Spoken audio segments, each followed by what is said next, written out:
세이노의 가르침 140페이지. 무슨 일이든지 더 잘하는 방법이 있다. 군대에서 겪었던 일이다. 자대로 배치된 날 바로 그날 저녁 1등병 고참이 내게 시킨 일은 네모반 바닥에서 물을 뿌리고 비로 쓸라는 것이었다. 네모반은 시멘트가 바닥이어서 먼지가 잘 일어났다.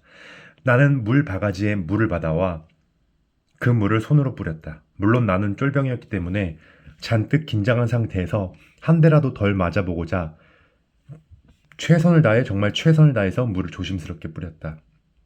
하지만 물 뿌리개로 골고루 한 것이 아니라 손으로 뿌린 것이기에 어떤 곳은 물자국이 크게 생기고 어떤 곳은 물이 묻는 둥 마는 둥 하는 꼴이 되었다.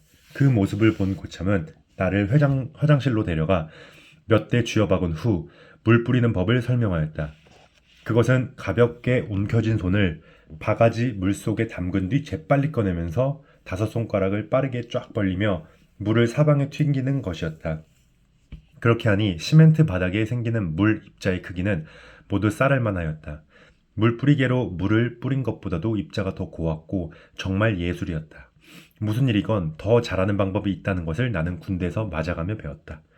군대 얘기가 나왔으니 하나 더 말하자면 내 밑으로 졸병이 들어왔는데 기수 차이는 겨우 2개월이었고 좀 뺀질이었기 때문에 고참 상병에게 금세 찍혀 툭하면 상병에게 불려가 야나도 맞고 빠따도 맞았다. 어느 일요일 내무반에서 그 상병이 졸병을 세워놓고 드럼체로 머리를 계속 때려가며 훈계를 늘어놓았다. 그런데 그게 꽤 오랫동안 지속되는 중에 갑자기 졸병이 너 죽고 나 죽자 하면서 우통을 모두 벗더니 네모반 천장에 달려있는 형광등을 손으로 꼭 잡아 뜯고 깨진 형광등을 입으로 씹으면서 자기 배를 긋고 그 깨진 형광등을 들어 상병의 배를 찔렀다. 상병은 네모반 밖으로 도망쳤으나 졸병이 연병장까지 쫓아가면서 계속 죽여버리겠다고 외쳤고 그날 저녁 그 졸병은 네모반장에게 몇 대 맞긴 했지만 고참 그 누구도 다시는 그를 건드리지 않았다. 그때 나는 꼬장을 부리면 확실하게 부려야 한다는 것을 배웠다. 사업을 하면서 수많은 사람들을 겪어본 경험에 의하면 가장 골치 아픈 직원은 자기 기준으로 일하는 사람이다. 이들은 자기 나름대로는 최선을 다하였다고 생각한다. 바보들은 항상 최선을 다했다고 말한다는 제목의 책이 출간되었을 때 나는 그 책 제목이 너무나도 마음에 들어 읽어보았는데 적어도 내가 개인적으로 기대하였던 내용과는 거리가 멀었다. 원제는 Mastering Self-Leadership이었는데 내가 보기에는 뜬구름 잡기였다. 하지만 기억해라. 당신이 최선이라고 생각하는 방법이 실은 어리석음의 총체적 집합일 수도 있다는 것을 말이다. 대부분의 사람들은 자신이 일을 충분히 잘하고 있다고 생각한다. 더 효율적으로, 더 완벽하게 일을 하는 방법이 있다는 것을 인정하지 않는다. 통계에 의하면 사람들 중 90% 이상은 자신은 다른 보통 사람보다 일을 더 잘하고 있다고 생각하고 미국 대학 교수들의 94%는 동료보다 자신이 연구를 더 잘 수행한다고 믿는다. 미국 대학 농구 선수들 중 60% 이상이 자기가 메이저 팀에서 뛸 것으로 믿지만 실제로는 5% 미만이다. 그렇다. 일본 직장인들은 자신의 업무 수행 능력을 남들이 생각하는 것보다 평균 20% 이상 더 높게 생각한다. 즉, 자기 도취에 빠져 있다. 사람들이 내게 웬 책을 그렇게 읽느냐고 물을 때마다 내가 준 대답은 내가 경영을 제대로 하고 있는 것인지, 내가 제대로 살아가고 있는 것인지, 내가 자기 도취에 빠진 것은 아닌지, 내가 똥 묻은 개인데 겨 묻은 개를 탓하기만 하는 건 아닌지, 내 눈 속에 들보는 못 보고 남의 눈 속에 티끌만 보는 것은 아닌지, 내가 제대로 일을 효과적으로 처리하는 것인지 등등이 불안하다 보니 확인을 받으려고 읽는다는 것이었다. 자, 일을 좀 더 잘하려면 어떻게 해야 하는가? 첫째, 어떤 일을 반복적으로 하고 있다면 반드시 개선점을 찾아내라. 나는 같은 일이 수개월 동안 반복되면 더 효과적인 방법은 없는 것일까? 를 생각하며 더 좋은 방법을 찾아 개선하려고 무지무지 애를 쓴다. 그리고 상당한 분야에서 변화를 시도한다. 집에서도 나는 5만 가지 물건들로 가득 찬 내 방을 정기적으로 정리하고 사물들을 새롭게 배치한다. 개선점을 찾는 것이다. 둘째, 행동하기 전에 그 일에 필요한 지식을 반드시 흡수하여라. 전혀 모르는 분야라면 밤을 새워서라도 인터넷을 샅샅이 뒤져 관련 지식을 공부하라. 섣불리 전문가라는 사람들을 찾아 나서지 마라. 반드시 관련 법규들을 찾아 공부하는 것도 잊지 마라. 법을 미리 확인하지 않아 낭패를 보는 사람들이 한둘이 아니다. 라면 하나도 제대로 끓이려면 설명서를 읽어야 한다는 것을 잊지 말라. 셋째, 실수하지 말라.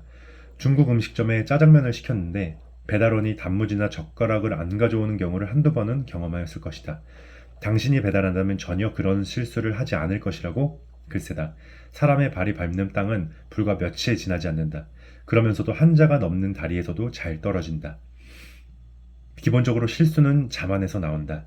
실수하지 않으려면 어떤 일을 하는데 필요한 하지만 당신이 익히 알고 있다고 믿는 모든 세세한 것들을 적어놓은 체크리스트를 반드시 만들어 책상 위에 붙여놓고 그 일을 할 때마다 확인해라. 그 리스트가 머릿속에서 스크린에 투영되듯 눈을 감아도 쫙 비칠 때까지 그렇게 하라. 일을 못하는 사람일수록 이런 리스트를 불필요하게 생각한다. 이미 안다고 생각하는 자만에 있다는 말이다. 넷째, 효율적으로 일하라. 어젯밤 10시까지 일했다고? 이번 달 영업실적 통계 내느라 그랬다고? 그런데 통계를 어떻게 냈지? 꼼꼼히 세금 계산서들을 업체별로 분류한 뒤 합산하여 워드 프로세스를 만들었다고? 합산은 어떻게 했는데? 계산기로 했다고? 그럼 이 도표는 어떻게 그렸지? 워드로 만들었다고? 엑셀은 사용할 줄 모르나? 알긴 아는데 잘 모른다고? 이거 엑셀로 하면 어제 일과 전에 끝나는 일인데 효율성은 언제나 당신의 지식과 비례한다는 사실을 잊지 마라. 하긴 회사에서 높은 사람이 남아있으면 퇴근을 못하는 직장이 허다한 상황에서 효율적으로 일하고 난 뒤 게임이나 하는 것보다는 열심히 계산기라도 두드리는 것이 더 이뻐 보일지도 모르겠다. 다섯째, 그 일을 이미 해본 경험자들의 의견을 반드시 들어라. 직장인들이 상사를 잘 만나는 것은 정말 행운에 속한다. 나는 경력 사원을 뽑을 때 그가 예전 직장에서 누구 밑에서 일을 배웠는지, 그 상사는 어떤 사람이었는지를 반드시 묻는다. 무역 서류를 담당할 경력 직원이라면 그가 작성한 영문 문서들을 예전 직장에서 누가 살펴보았었는지도 확인한다. 혼자서 전권을 위임받았었다면 그는 배운 것이 없으니 보나마나 일을 잘할 리가 없다. 상사가 있었지만 별 볼 일 없었다면 그 역시 별 볼 일 없다. 그러므로 당신의 상사가 당신에게 일 좀 똑바로 하라고 할 때마다 고마움을 느껴라. 그가 큰 소리로 악각거린다고 할지라도 말이다. 훌륭한 사람과 어리석은 사람과의 차이는 불과 한 발자국의 차이다. 나폴레옹의 말이다. 하지만 일 잘하는 사람과 어리석게 일하는 사람 차이는 한 발자국이 아니다. 그것은 부자가 될 사람과 가난하게 살 사람의 차이가 되기도 하기 때문이다. 나는 공장 자동화 시스템에 대하여 전혀 몰랐다. 그런데 어쩌다 보니 관련 분야를 알아야 할 필요가 조금씩 나타나기 시작했다. 이럴 때 대개 사람들은 전문 집단에 맡기려고 하지만 나는 내가 먼저 이해하기 전까지는 하청을 주려고 하지 않는다. 왜냐하면 그런 시스템을 구매하기 전에는 내가 계약서상 갑이 되지만 일단 구매 설치한 뒤에는 기술적으로 그 업체에 완전 종속되어 실제로는 의뢰의 위치로 바뀐다는 것을 경험적으로 알기 때문이다. 게다가 엔지니어들은 실제 소요치보다 오버 디자인된 제안을 하는 경향이 있기 때문에 불필요한 고가 장비가 장착되기 쉽다. 나는 이 공장 자동화 시스템에 대하여 어떻게 접근하여 왔을까? 먼저 공장 자동화 관련 잡지들을 구독하기 시작했다. 전자신문은 이미 10년 전에 구독하여 왔다. 잡지나 신문에 실린 광고를 보고 업체에 전화를 하여 이것저것 물어도 보았다. 자동화 종합 전시회도 구경하고 참가자들을 귀찮게 하면서 카탈로그들도 모았다. 구로동 공구상가는 물론 용산 전자상가 지하 1층도 직접 기웃거렸다. 이상의 일들을 나는 지난 6개월간 간간히 하여 왔었다. 그리고 지난 6일간 집중적으로 축적된 자료들을 본격적으로 검토하는 한편 인터넷 검색에 매달리며 지식을 총정리하여 나갔다. 나는 내일 아침 지방으로 출장을 갈 예정이다. 그리고 그곳에서 자신 있게 방향을 제시할 수 있다. 가장 저렴한 방식이 무엇이며 어떻게 일을 시작하여야 하는지 말할 수 있다는 말이다. 그때 있었던 일을 하나 풀어본다. 해썹 인증 요건들은 상당히 많지만 그 중 하나는 통행로 문마다 공기 차단용 에어 커튼을 달아야 한다는 것이다. 그 당시에는 에어 커튼을 달기만 하면 해썹 인증에는 문제가 없었다. 하지만 문을 열었을 때 에어 커튼이 작동되면 그 모터가 정상적으로 가동되기까지 몇 초 이상 걸리므로 그 시간에는 공기 이동이 일어날 수 있고 도어 손잡이를 통한 감염 위험이 있다는 것이 아쉬웠다. 내가 원하는 것은 도어 손잡이를 없애고 전기 데드락을 설치하여 근접 센서를 통해 사람이 감지되면 에어 커튼이 먼저 몇 초 동안 가동된 뒤 비로소 대드락이 풀리고 그때 어깨로 밀고 들어가는 형태였고 동시에 공기 이동을 막고자 반대쪽에 있는 문은 열리지 않도록 하고 싶었다. 하지만 외부 전문가들이 하도 어설픈 소리를 해대서 혼자서 밤을 새워가며 낑낑거리면서 PLC 프로그램을 처음으로 공부하여 결국 내 방식대로 설치했다. 현장에서 필요한 PLC는 입출력 신호가 몇 개 나오는 수준인데도 업체들은 산업용 미쓰비시 PLC 같은 것을 써야 한다고 했기에 내가 오기로 덤벼든 것이고 업체 견적가의 5%의 금액으로 타이니 PLC를 사용하여 해결했다.